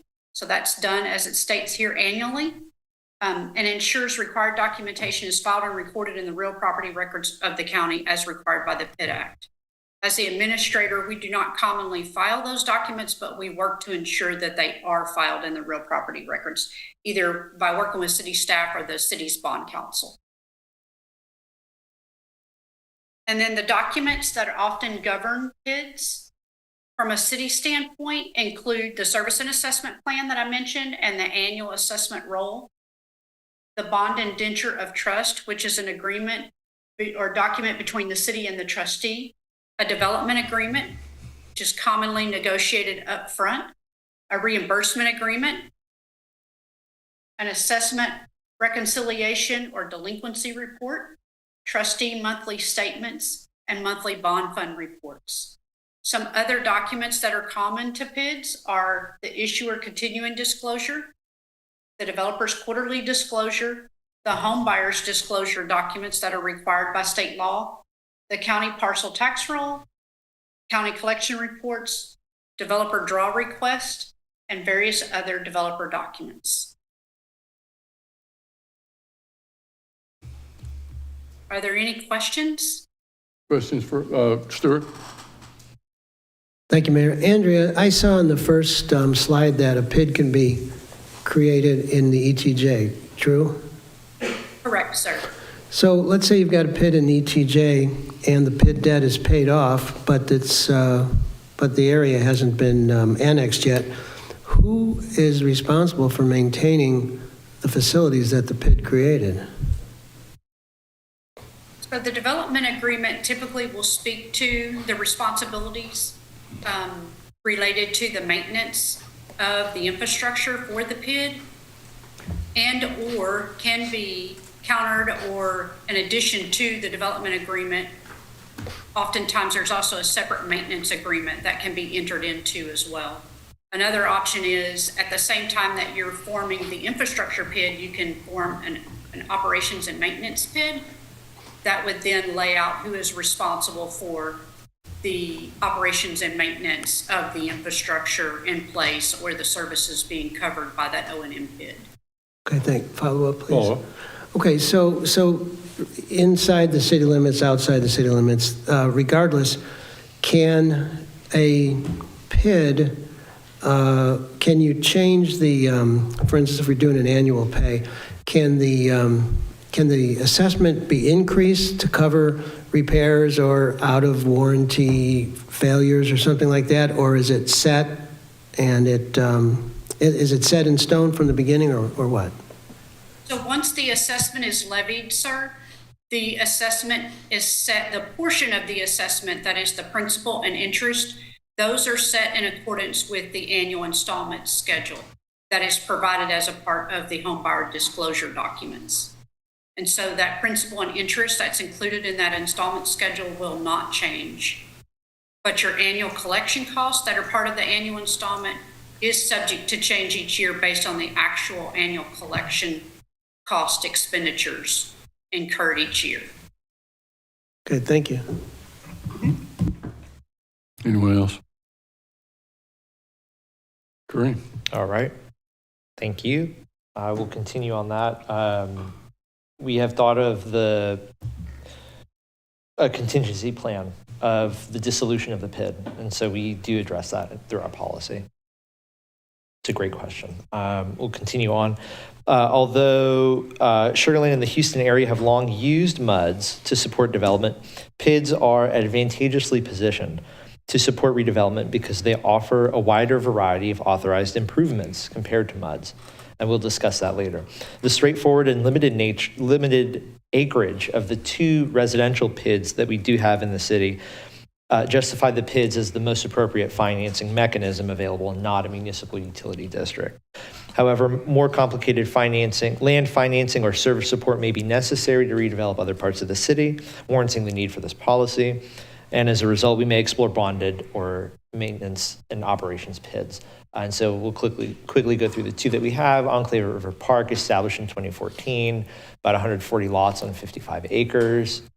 We have the Park at Eldridge, more recently established in 2021, about 90 lots on 22 acres. And both of those have a 50% city tax contribution.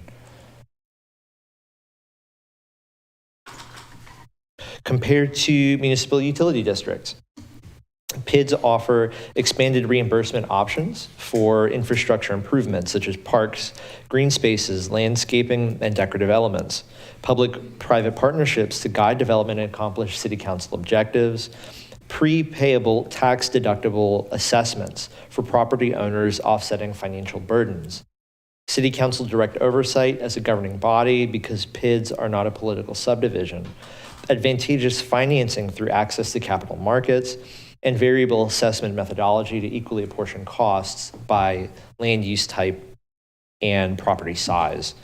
In a redevelopment context, applications of PID improvements might include construction of off-street parking facilities to support vertical density, pedestrian mobility enhancements via improvements to sidewalks, streets, and other roadways, placemaking elements such as construction of pedestrian malls and art installations. Next, we'll cover the types of PIDs being established by the policy. The first being an infrastructure PID, which provides for capital improvements related to land development. Examples of those authorized improvements include the aforementioned sidewalks, streets, roadways, water, wastewater drainage, libraries, pedestrian malls, and art. And there are 2 subtypes.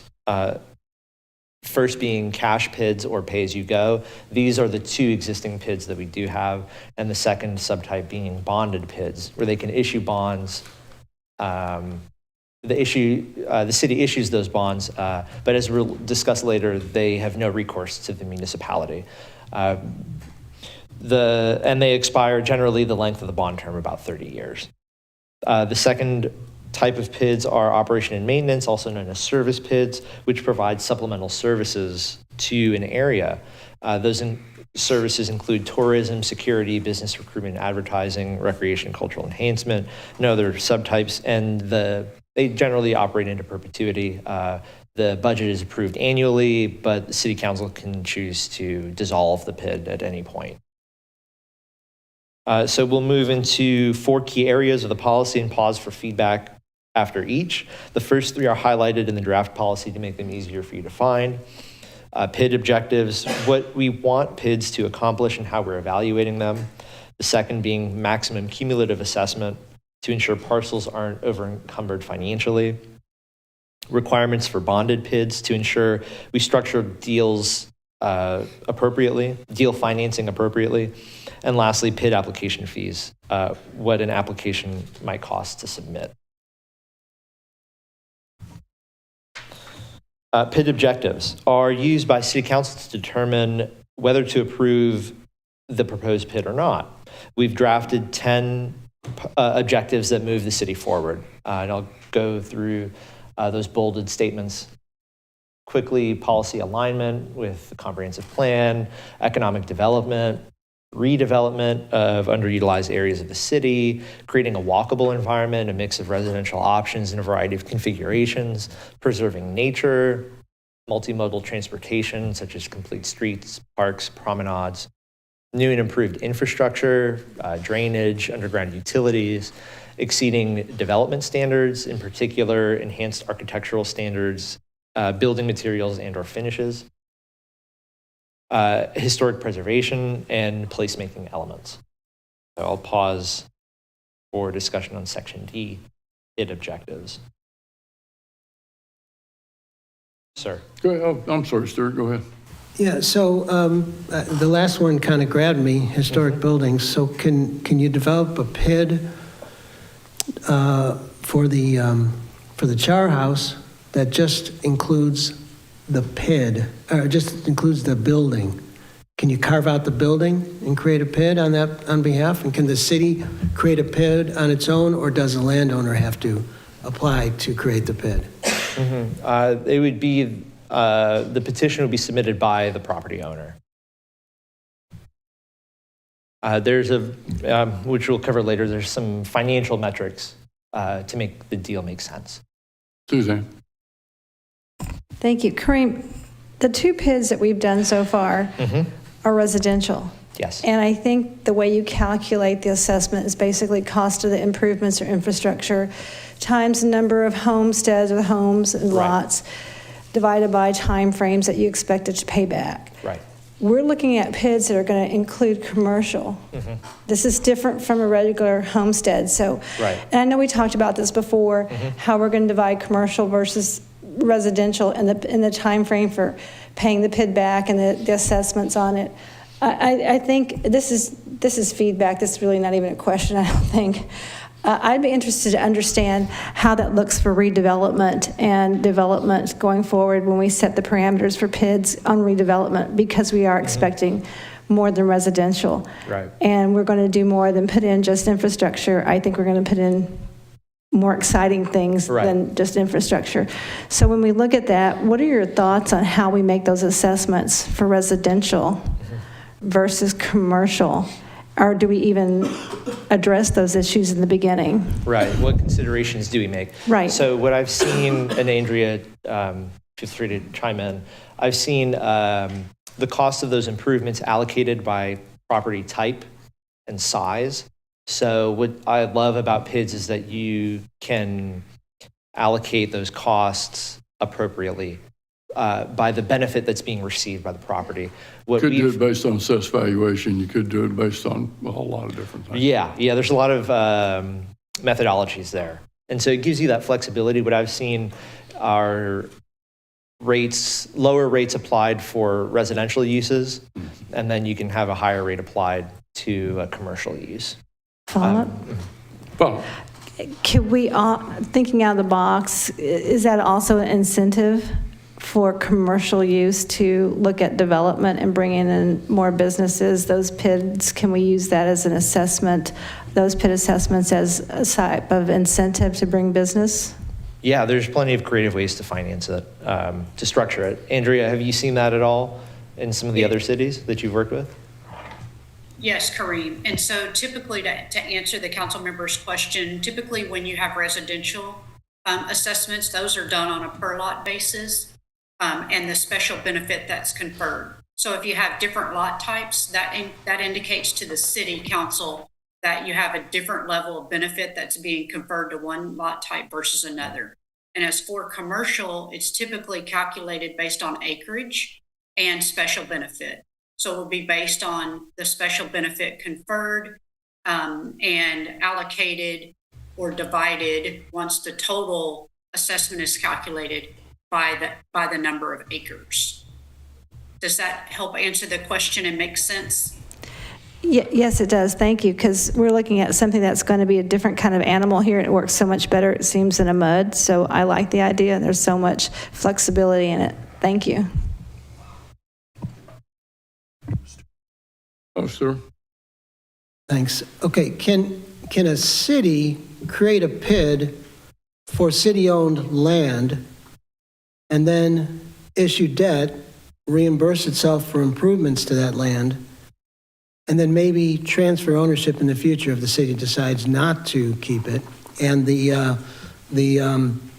encumbrances would continue to run with the land after a city transferred the ownership? So the first question is, can the city create a PID on its own property? Generally, I've seen cities, the deals written, the city exempts its own property. I'm sorry?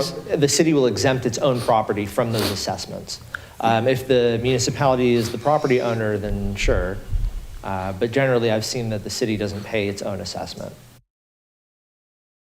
Yes, but could the city create a PID to develop a piece of property that the city owns with some sort of agreement to transfer ownership to a future owner, and the PID would run with that, and the city would get reimbursed? I'm going to tap Andrea for that one.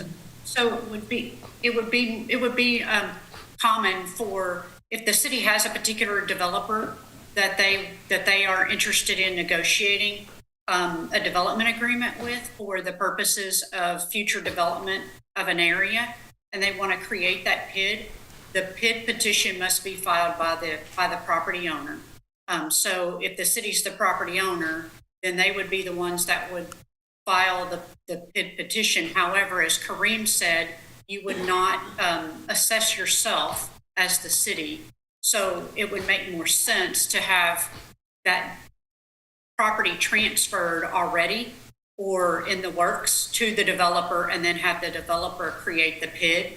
And then the developer that owns the PID, until they develop it or sell off the lots, once that levy is assessed, and they would be responsible for those assessment payments. Otherwise, if you just do it based on the city, you don't have anything to assess. You're not assessing anything. Therefore, you don't have those revenues.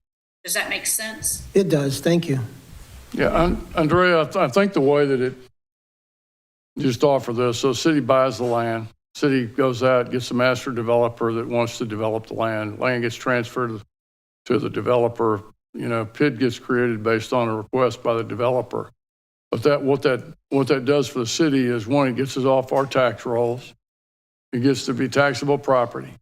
It gets it to a master developer that then has a development plan to develop the land in accordance with a plan that the city would then approve. And then that land is completely taxable, and those assessments then go on land that's owned by whoever the developer sells it to in the future. Feasible? Yeah, yes, sir. And I most commonly see economic development corporations will be the owners of land that ultimately ends up getting transferred to a developer or sold to a developer, in addition to other land that they buy from private landowners to then create the PID boundary. So 4A, 4B. Yes, yes, sir. All right, thank you. PIDs are funded, Section E, maximum cumulative assessment. PIDs are funded by assessments charged to parcels in the district commensurate with the benefit they receive. Staff is recommending an initial PID assessment and ad valorem tax burden not to exceed a total of $3 per hundred of taxable property value. And that's inclusive of all taxing jurisdictions assessing the property. The 3 per 100 is an industry standard metric that we've seen in the Houston area, although in the DFW that goes up to about 310 to 315 per $100 of taxable value. So those parcels and development can command a higher assessment in the DFW area. Yeah, Kareem, I know for MUDs it's typically $1.50, but then that requires the ed on a county school district, whatever, Right. special special entities are out there. Right. So with this, we set a maximum and then we work backwards. Okay. Mayor, question. Question. Okay, so this is the proposed ordinance, right? Or the proposed policy? Yes. Okay, so it's us who's creating this $3 cap, Yes. which is sort of arbitrary in a way. I mean, if you look at... Yes. Okay, so why do we even bother putting the cap on? I mean, the council's going to have to vote. The council has to vote either way. Why are we putting that $3 cap on? I mean, you might have an overlapping tax rate that would exceed $3, but only for a certain period of time, while another overlapping tax expires for some reason, and then we couldn't develop that, and we would be tying our hands. So I'm wondering whether maybe that's something we should reconsider. It's helpful for policy guidance as we go into structuring a deal. It's helpful for a developer to know what the maximum is. Right, yeah, and that kind of keeps, generally we've seen that $3 per 100 to keep a parcel competitive with development in the surrounding area. And so if it's helpful to have that line in the sand. A PID creation of a PID is at the discretion of City Council, so. And Kareem, the policy does provide language in it that allows the council to make a decision if they would like to deviate from the standard set within the policy.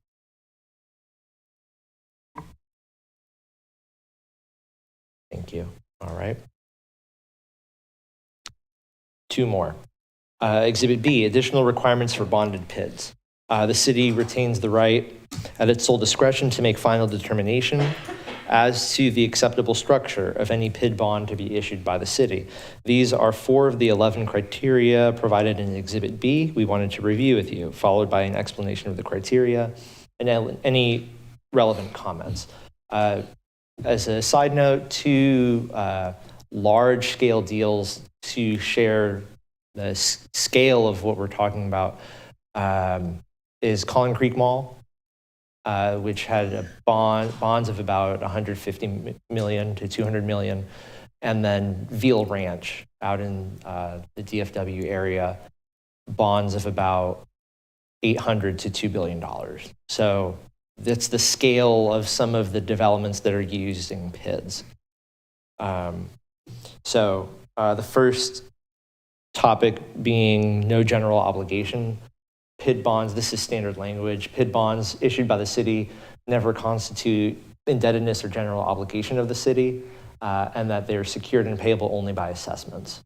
No comments there. Value to lien ratio affects how much development capital is accessible via the bond market. General recommendation is a value to lien ratio of 3 to 1, no less than 2 to 1. Bond term of 30 years, and a note that is a little hidden there, that this varies from the city's 20-year bond maturity preference, but 30 years for a PID bond is typical from what we've seen. And lastly, the minimum bond issuance of $1.5 million, just to make sure we're hitting those economies of scale and attracting deals that are worth the time and effort. So, Kareem, my thoughts on the bond term is somewhere between 20 and 30 years. Because to your point, on a minimum bond of $1.5 million, I wouldn't do a 30-year debt on that. I'd do a 20-year. Okay. So I'd rather see a range of years as opposed to a set amount. Okay, I can do that. Thank you.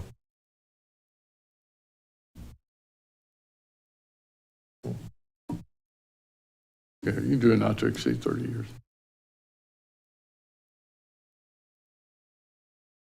All right. I just don't want to set a low, an early end. Thank you very much.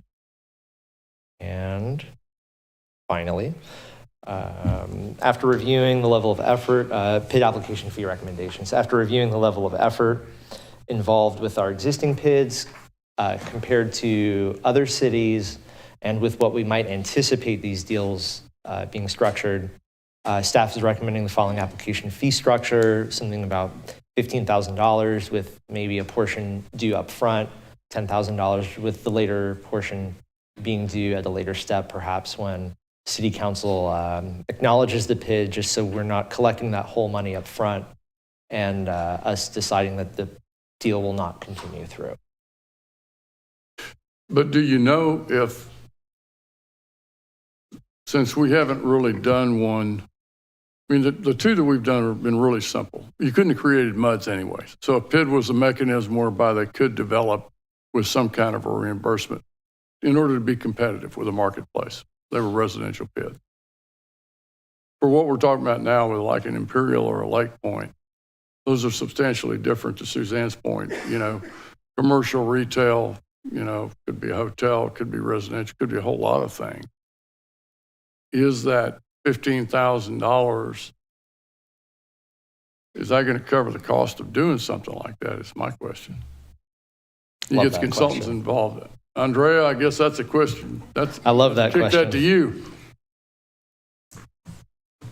So what you'll find, Mr. Mayor and Council, is that if you have that application fee, you're going to get your developers that obviously are serious about moving forward with the project and negotiating a development agreement, and not so much of trying to conduct due diligence at the cost of city staff time. And so when you ask for that commitment, that financial commitment as an upfront fee, that ensures that your developers have done a large amount, if not all of their due diligence, and are ready to really move forward with the project and begin negotiating a development agreement. Well, Andrea, I was thinking that was too low. You're thinking it's too. I mean, it takes you 50 grand to create a MUD, and No, that's a good point. We used our MUD fee, which is about $38,000, and kind of worked backwards from that. We had those discussions internally. So if you feel like we need to go up on that, that's. I just say up to and figure out what that up to amount is, and go up to what it would cost to create a MUD. And that way you've got, I mean, it's a reimbursement of cost. So the up to is only if it costs that much. But I'd say 15 to me looks awful light. Great. Mr. Mayor and Council, I wanted to make sure, Kareem, that it's understood that this application fee is in addition to negotiating. If you remember from the presentation that I did, I mentioned a professional services agreement with the developer. Yes, ma'am. And whereby they would put up a developer deposit that would go into an escrow account. Now that escrow account is separate and apart from this application fee, and that escrow account would be utilized to cover those creation expenses to which I believe you're referring, Mr. Mayor. Okay, so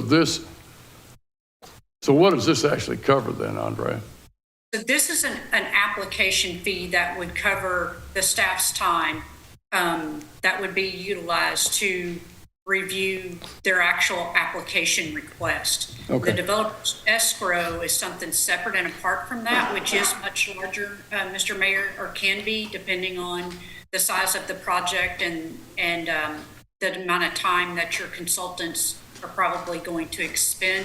And that's all decided when we're negotiating that professional services agreement. But commonly, we'll see those set at around 20 or 25,000, with a stipulation in the professional services agreement that will state that if the balance falls below a certain amount, the developer is required to put in additional funds into that escrow account with the city, so that the city's never having to cover your consultant's cost as a result of the creation process. That makes Does that sense. Yes, Stuart? Yeah, Mayor, I'd like to pile on if I may be permitted to do so. I'm not sure I understand the staggered fee. I mean, I would believe that this is to cover the expenses of evaluating, right? It doesn't matter. The staff's going to have to expend the same amount of money, staff time, et cetera, whether or not it gets to CC or whatever. Why complicate it? Why not just 15,000 and that's it? That's a great point. That's strictly a policy decision. Yeah. You're talking about rather than a two-step Just do process. 15, yeah, and have it over That's with. fine. Yeah. Great. I can do that. Oh, yeah, go ahead, Michelle. Kareem, do we even have a fee today to do a PID? No, we would need to adopt. So we're going from 0 to 15, or whatever we decide on. We do have a fee. We have a fee for processing a petition of utility districts. It's what we use for the mud, and we use the last 2 PIDs. That is $36,243.25. So it's 2x the amount. So our current fees, we're not at 0, we're at 36,000. Now we're going to 15. You guys go look at it. We're not going to solve it here tonight, but come back with a recommendation. Thank you.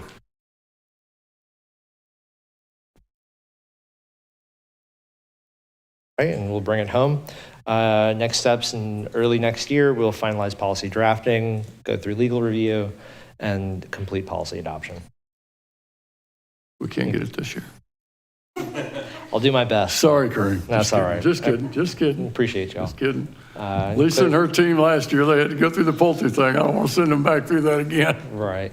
Any clarifying questions for us? If not, hearing nothing, we'll yield my time. Okay. Thank you, Kareem. Thank you, Andrea. Thank you, Andrea. Mr. Mayor and Council. Item number 10, City Council City Manager Reports. 10A, Councilmember Reports. Suzanne, let's start with you. I'm going to yield my time. Thank you. Jennifer. No report, Mayor. William. No report. Nishad. Well, today, myself, William, Suzanne, Carol, we were at the Smiley Jamaat Khan Center for Share Your Holiday Food Drive, sponsored by Channel 13. 900 youth from the school districts, Fort Bend, and private schools performed out there.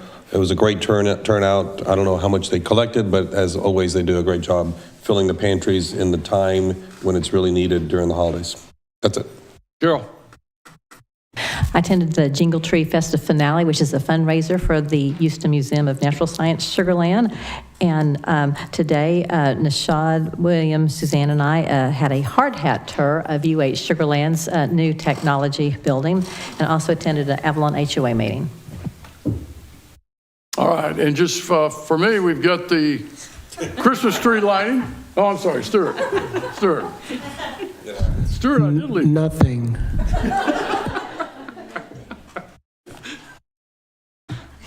I didn't write you down, Stuart. I'm sorry. That's all right. It's okay. We've got the Christmas tree lighting this Friday. As a reminder to the community and also the council members, we've got the employee Christmas party tomorrow. And then in a week, we have the senior gala party, which is always a big deal. And it has been relocated to the Marriott. It has. Item number B, City Manager Report. Mike. Mayor, you covered my report. Oh. Thank you. Item number 11, closed executive session. 11A, closed executive session as authorized by 551 Texas Government.